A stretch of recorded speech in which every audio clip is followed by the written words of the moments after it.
Kim Jong Un sentences Trump to death.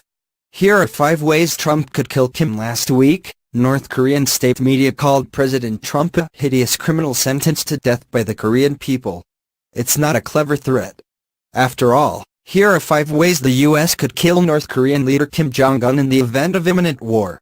1. Drop a bunker-buster bomb on his head via a B-2 flight operating with fighter escorts from bases in Japan, South Korea, or the Western Pacific. The U.S. could drop a super-penetrating bomb on Kim's head. One problem: if Kim did survive such an attempt, he probably wouldn't be in a good mood. That explains why decapitation strikes of this form tend to be used only on the eve of imminent war. The last example of such an effort was the March 20, 2003, airstrike against Saddam Hussein. It failed, although Delta Force secured Hussein in a rat hole 9 months later. 2. Launch a ground force operation. Reports in the South Korean press suggest that U.S. and South Korean Special Operations Forces have trained for capture-kill raids against Kim.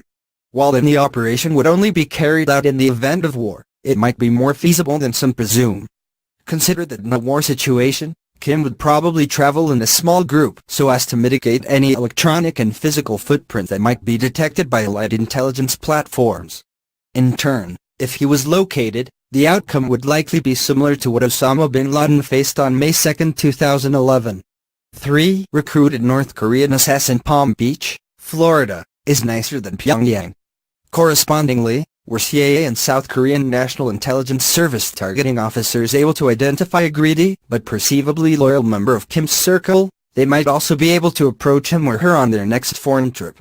Perhaps with the offer of $35 million, a house in Palm Beach, and a lifetime membership to a Trump golf club, this individual might be willing to kill Kim. The central difficulty here would be the assassin's exfiltration. To get away, the assassin would probably have to use a slow-acting agent. Alternatively, were the U.S. or South Korea able to recruit a senior military officer to carry out the attack, that official might then be able to seize power after Kim died. 4. Introduce Kim to a thermonuclear reaction. The most extreme solution would be to launch a nuclear strike against Kim. While this option would offer the highest probability of success, it would also risk many civilians being killed alongside Kim. At the same time, the international community would react negatively to any preemptive U.S. use of nuclear weapons. 5. Dennis Rodman. Imagine the scenario as an inebriated Dennis Rodman sings Happy Birthday to Kim. The North Korean leader smiles, clapping with glee. Suddenly, Rodman throws a basketball at Kim. The fat man smiles and catches it. Bang!